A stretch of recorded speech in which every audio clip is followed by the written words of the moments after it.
Okay, hello folks, Joko here, and I have another essay correction. This one is quite different. You can see just by looking at it. It's handwritten. But before we do that, I want to take a moment and wish a Selamat Idul Fitri, how they'd say it in Indonesia, where I lived. Eid Mubarak, yeah. It's the end of Ramadan, it's the holy day, and I hope you have a blessed, peaceful one. So what do we have today? Well, it's interesting because I remember on Idul Fitri, when I was living in Indonesia, the family that I lived with were Muslim and a very close family. Every day we had lunch as a family, and then for a month I had to eat lunch by myself. Oh, and like in the afternoon, if I wanted to go, hey, find someone, hey, you want to go have a beer? No. Oh, okay. So anyway, and I remember on that day we would go to the only day I actually went to the mosque with the family, and we gave to the poor. And that's the topic of our essay today, is poor people and poverty. Where's my mouse? Oh, okay, here it is. So here's our question. Every country has poor people, and every country has different ways of dealing with the poor. This is called the premise. We do not deal with this. It's not part of our answer.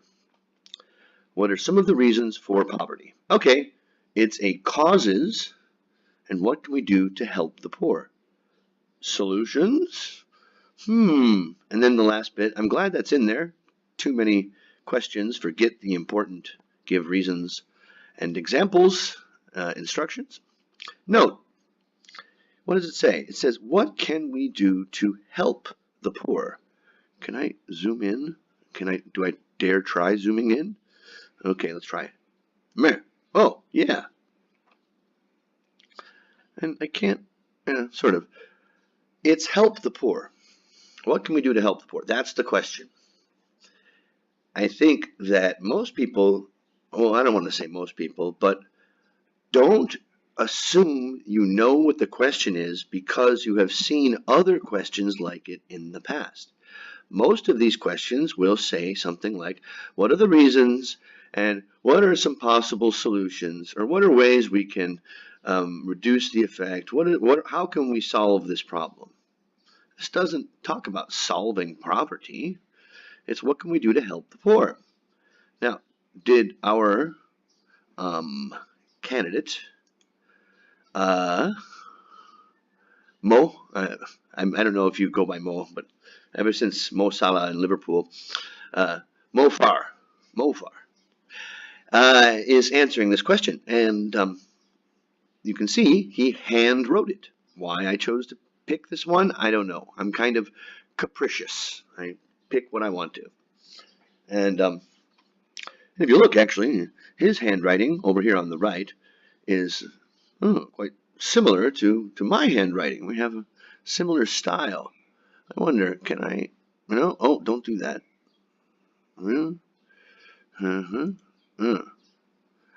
Yeah, now my pointer's back. I'll need this.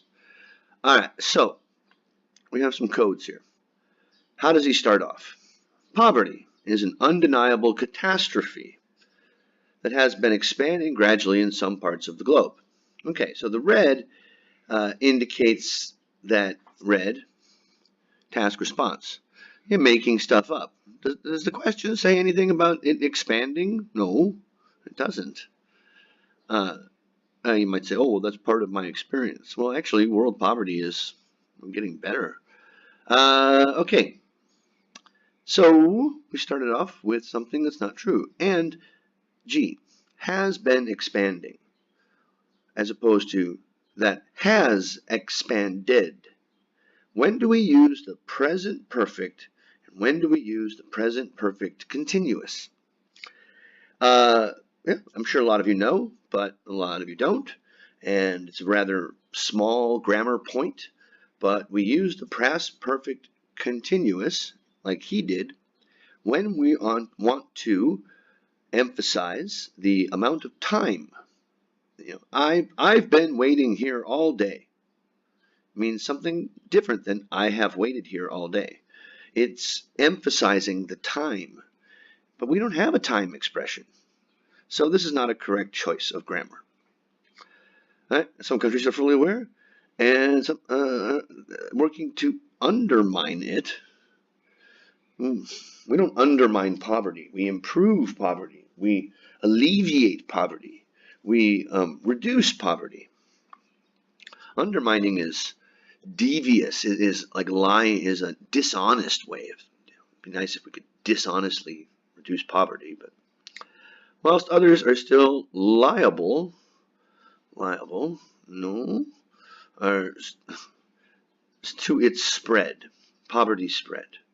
Some countries are just lying there, waiting to be poor. Okay, this essay will discuss, I like the essay statement. This essay will discuss the major causes of spreading of this social disease. We will revisit this point several times about how this is good collocation. Social disease, okay? And we'll see it in the future. Undeniable catastrophe. I never really talked about that. I wrote a whole blog about how you can't use words like undeniable in an IELTS exam unless you're very careful and you're using it to talk about things like, undeniably the sky is blue. All right. Is it a catastrophe? No. Poverty is an unfortunate reality. It's part of life. It's not a catastrophe. We'll come back to that. And furthermore is when you've been discussing a point and you've made some supporting statements for it, and then you want to make a different point that is related to, but goes even further, hence the word furthermore. It's not appropriate to be used as and. Okay, now, ideas is a plural noun, and we're talking about something in general. So, in general, plural, no, the. Good God, I'm 7.5 minutes in, and I've gotten through I'm taking it slow. I'm tired. Okay, so, RW means green, reword. Okay, the presence of a balanced growth of what? Between the production and the birth is, what does that mean? I think you meant to say, first of all, the presence of. You're trying to get too fancy with your grammar. Okay? How about just a nice participle clause, like having. Having a balance between economic growth and an increasing population, because it's not just by birth rate, is or appears to be, is in some cases connected to a society with a low quantity of poor people. Okay, now, as I say here in the red, the keywords in your positions need to be clear. Here, this is the topic sentence. This is the position. Now, if you look at the band descriptors, it says, okay, that presents a clear main idea, or presents clear ideas. Well, your presenting part is not clear, and that can take you down to like a 5 for this part. Of course, it's on a whole. Poor people. But, comma, once this balance is disrupted, okay, I would say has been disrupted. Once this balance is disrupted, i.e., that is, the society population. Be very careful when you put two nouns together like this. Sometimes it works. Business card. It's two nouns together. Unemployment rate. Of course, scuba gear. Okay, anyway, they have to earn the right to sit next to each other. They have to be strongly collocated. And in this case, the okay, oh yeah, society population does not. Once the society's population undergoes relentless growth in such a way, so they all get taller. Okay, I know what you mean, but a lot of words just undergoes. It's like someone's doing it to them. Okay, once this balance is disrupted, that is, the population increases faster than the rate of economic growth.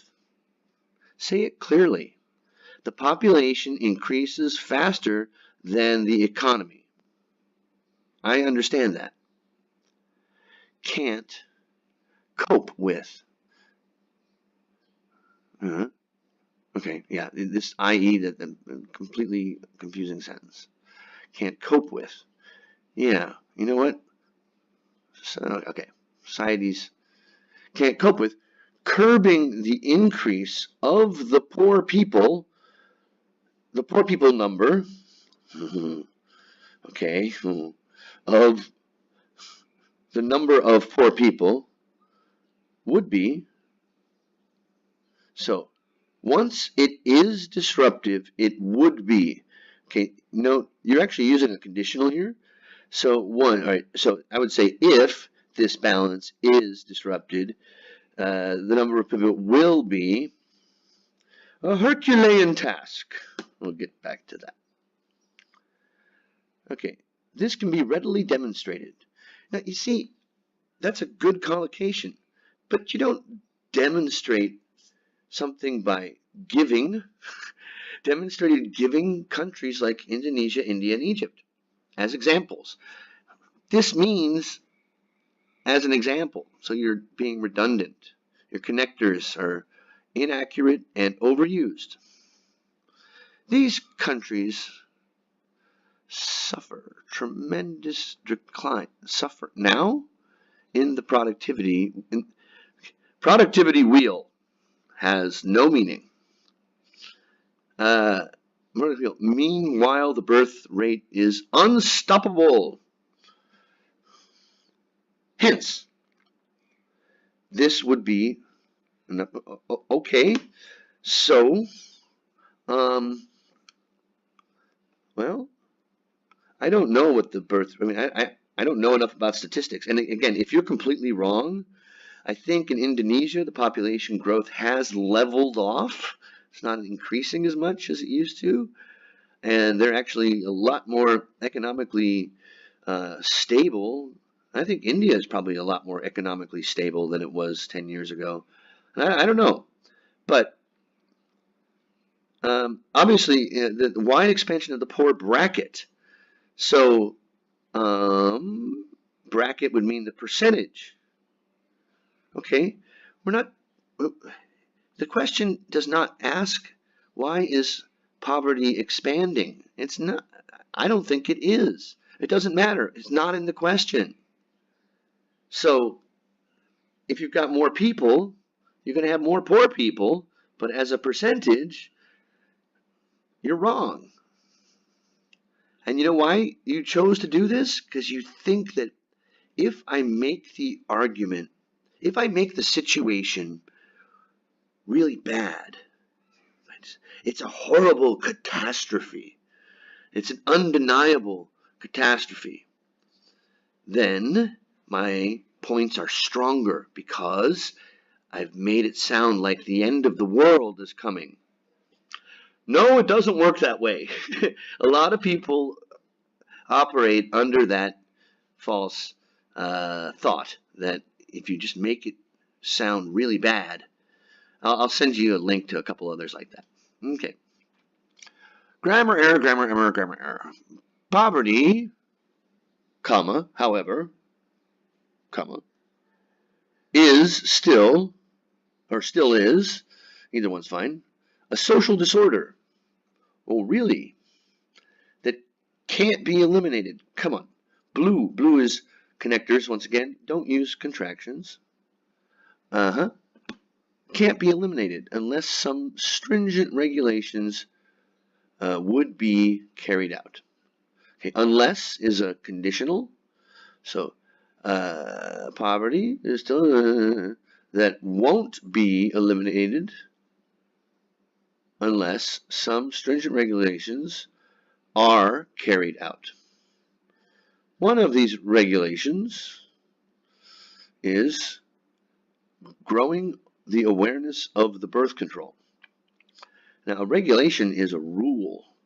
I think you're thinking of policy, and because it is in a very important part of the paragraph, it's going to affect your task response. Okay, there's a growing awareness of the birth control, uncountable noun, speaking in general, by imposing, inculcating, that's one time, inculcating would work, by teaching people, imposing in people's minds how important for individuals as well as the country's economy every family should be so cautious when thinking about having more children. Awk stands for awkward. It just is, it doesn't flow. There's your sentence structure needs serious work. This would be more workable. This would be more workable. How about this would be easier, or this would be easier? Okay, this would be easier by employing punishable acts. Okay, here's the thing, is that you're letting your writing be affected by the word choices that you want to use. As an English teacher, I teach students new vocabulary all the time. Okay, let's see, just the day before yesterday, I was teaching them, bankruptcy came up, and I used all the coming out of bankruptcy, and going into bankruptcy, and emerged from bankruptcy, in threat of bankruptcy. And I had them write 5 sentences using the word bankruptcy. And so you get some pretty awkward sentences because in regular writing, we don't start our sentence with the idea that I'm going to include this word. I think that's what you're doing. You're letting the words you want to use, like stringent measures, punishable acts, affect how you write. Okay. Punishable acts against those who don't, won't, or will not follow the regulations. Regulations, regulations, regulations. You're not demonstrating you know what the word means because you have to say it, and there you used it incorrectly. China has been considered, it's not considered anymore, how about is considered, as a fabulous model country.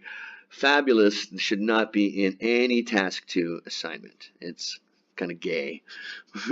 A model country which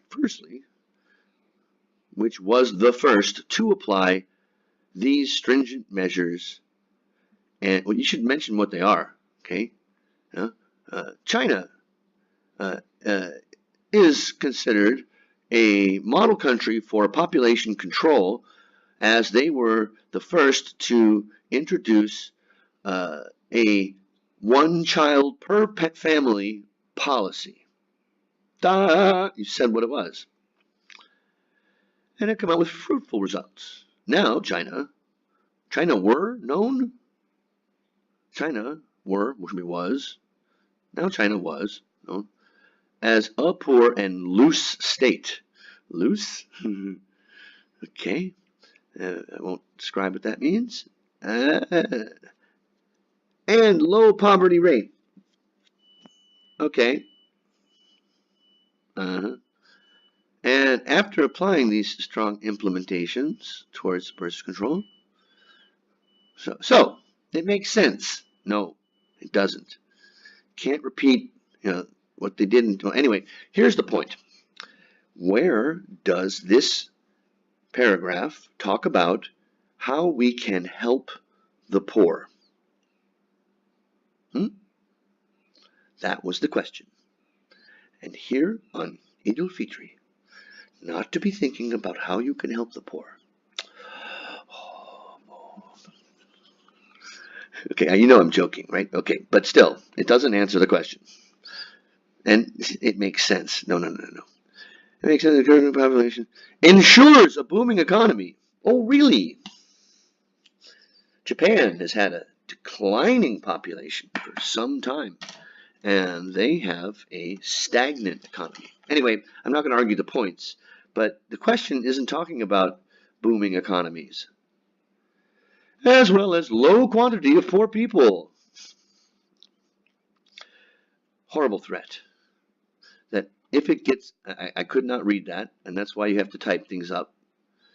If it gets a sheer ignorance, would destruct the entire society? Really? If it gets... Anyway, poverty has been around as long as societies have been around. Jesus said, "You will always have poor people, but you will not always have me." That was one of the worst things he ever said, actually. But anyway, poverty, horrible threat, and whatever. Okay, the uncontrollable population growth plays a key role in undermining, again, the country's economy. Good time, finally, you mentioned economy. And I can't read this. Wait, can I zoom in?